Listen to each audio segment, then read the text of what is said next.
వేణి తెలుగు వెలుగు ఛానల్ కు స్వాగతం। ఈ రోజు మనం అవ్యయం గురించి నేర్చుకుందాం। అవ్యయం అంటే ఏమిటి, అవ్యయంలో ఏ రకాలు ఉన్నాయి వాటి గురించి ఈ రోజు మనం తెలుసుకుందాం। అవ్యయము అంటే లింగ వచన విభక్తి ప్రత్యయాలతో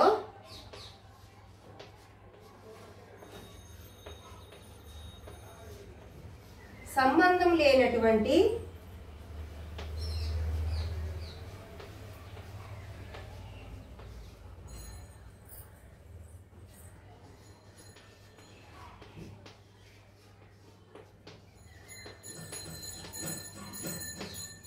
వాటిని అంటే పదాలను అవ్యయాలు అంటారు। ఏమంటారమ్మా? అవ్యయాలు అంటారు।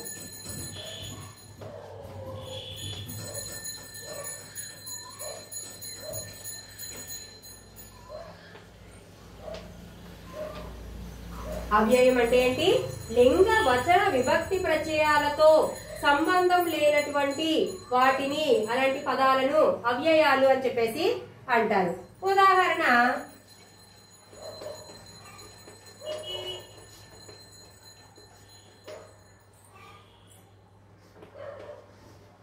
అయ్యో ఏమయ్యింది,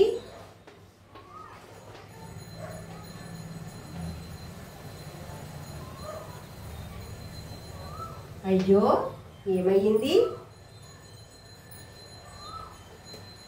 అయ్యో అన్నది లింగానికి కానీ వచనానికి కానీ విభక్తికి కానీ దేనికి కూడా సంబంధం। అయ్యో అన్నది ఎవరికైనా ఉపయోగపడుతుంది।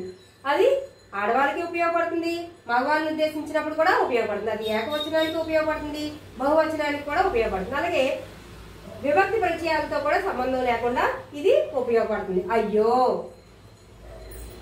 తర్వాత అక్కడ, అక్కడ అక్కడ ఏముంది, అక్కడ ఏముంది। అక్కడ అనేది ఏకవచనం కావచ్చు, బహువచనానికి ఉపయోగపడుతుంది, లింగంతో కూడా సంబంధం లేదు, విభక్తి ప్రత్యయాలతో కూడా సంబంధం లేదు। అలాగే ఇంకొకటి చూస్తే ఓహో, ఓహో అలాగా, ఓహో అలాగా, ఇవి కూడా విభక్తి ప్రత్యయాలే, ఇవి కూడా అవ్యయాలే। ఇవి అంటే లింగంతో సంబంధం లేదు, వచనాలతో సంబంధం లేదు, విభక్తి ప్రత్యయాలతో కూడా సంబంధం లేదు, ఎవరికైనా కూడా ఉపయోగించే పదాలు కాబట్టి వీటిని ఏమంటారంటే అవ్యయాలు అని చెప్పేసి అంటారు। అయ్యో, అక్కడ, ఓహో, అలాగా, బల ఇలాంటివన్నీ కూడా అవ్యయాల్లోకి వస్తాయి। ఓకేనమ్మా? అవ్యయం అంటే ఏంటి?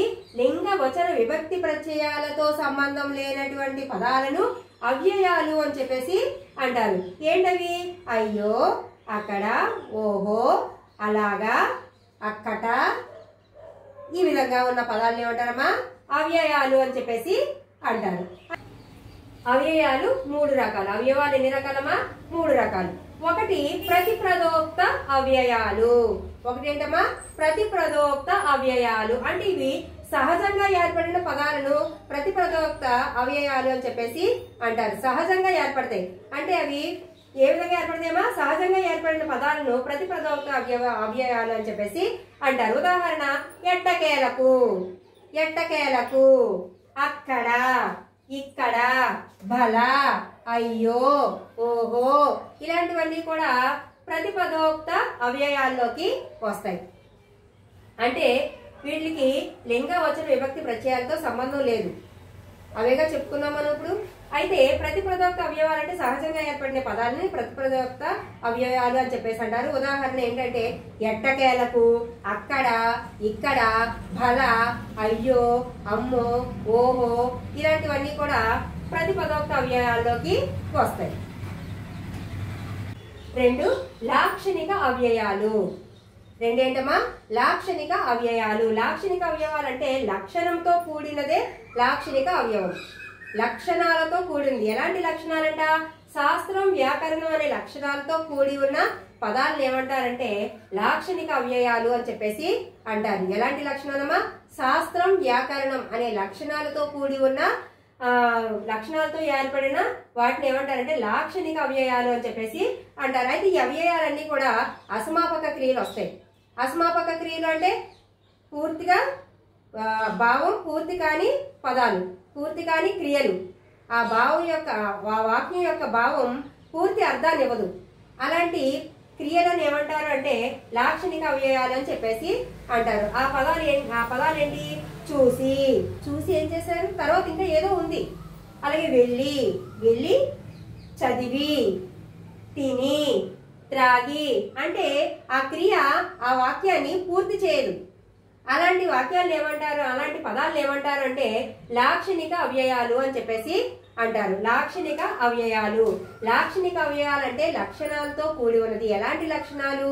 శాస్త్రం వ్యాకరణం అనే లక్షణాలతో కూడుకొని ఉంటుంది. అయితే ఈ లక్షణాలు ఎలా ఉంటాయంట? ఇవి అన్ని కూడా అసమాపక క్రియల్లో ఉంటాయంట. అసమాపక క్రియ అంటే వాక్య భావం పూర్తి కాదు. అలాంటి క్రియలను ఏమంటారు అంటే లాక్షణిక అవ్యయాలు అని చెప్పేసి అంటారు. ఉదాహరణ ఏంటి?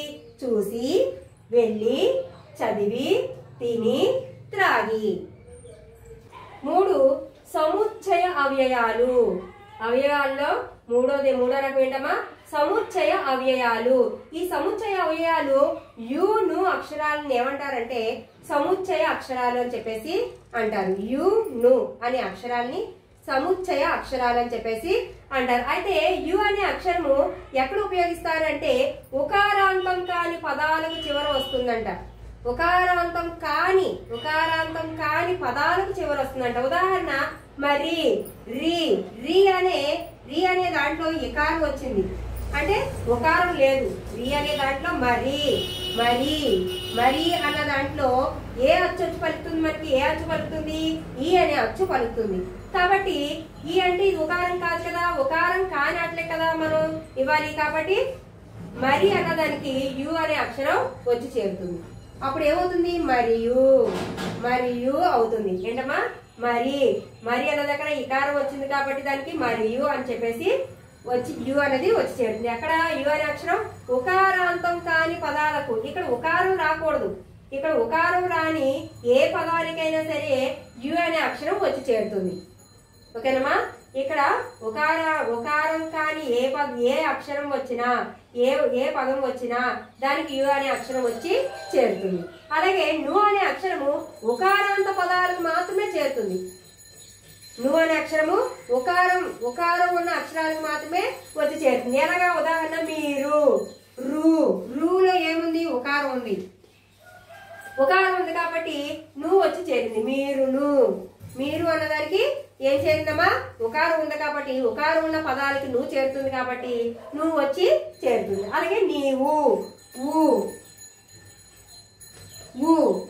ఊ అనే అచ్చు ఇక్కడ పలుకుతుంది. నీవు అన్న దాంట్లో ఊ అనే అచ్చు పలుకుతుంది కాబట్టి నీవు, నువ్వు అనే అక్షరం అక్కడ వచ్చి చేరుతుంది. ఇది ఏంటంటే సముచ్చయ అవ్యయాలు. సముచ్చయ అవ్యయాలు అంటే ఏంటమ్మా? ను అక్షరాన్ని సముచ్చయాలు అని చెప్పేసి అంటారు. యు అనే అక్షరము ఉకారాంతం కాని పదాలకు చేరుతుంది, పదాలకు చివర వస్తుంది. అలాగే ను అనే అక్షరము ఉకారాంత పదాలకు మాత్రమే ను అనే అక్షరము చివర వస్తుంది. ఓకేనమ్మా? అర్థమైంది కదా? ఈరోజు మనం అవ్యయాలు అంటే ఏమిటి, అవ్యయాల్లో 3 రకాలు కూడా నేర్చుకున్నాం కదా.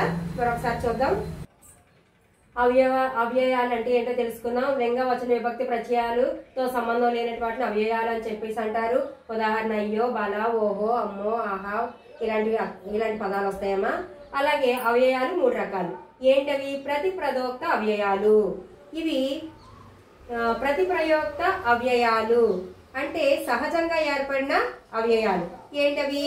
అయ్యో, ఆహా, ఓహో, బల ఇలాంటివన్నీ కూడా ప్రతిప్రయోక్త అవ్యయాల్లోకి వస్తాయి. లాక్షణిక అవ్యయాలు. లాక్షణిక అవ్యయాలు అంటే లక్షణంతో కూడినవి. ఎలాంటి లక్షణము? శాస్త్రము నెక్స్ట్ వ్యాకరణము. ఇలాంటి లక్షణాలతో కూడుకున్నవి లాక్షణిక అవ్యయాలు అని చెప్పుకున్నాం. అలాగే ఇవి ఏంటంటే అసమాపక క్రియలు వస్తాయి. అసమాపక క్రియలతోనే కూడినటువంటి వాటిని లాక్షణిక అవ్యయాలు అంటారు. అవి ఏంటి? చూసి, వెళ్ళి, తిని, త్రాగి ఇలాంటివి వస్తాయి. అలాగే సముచ్చయ అవ్యయాలు.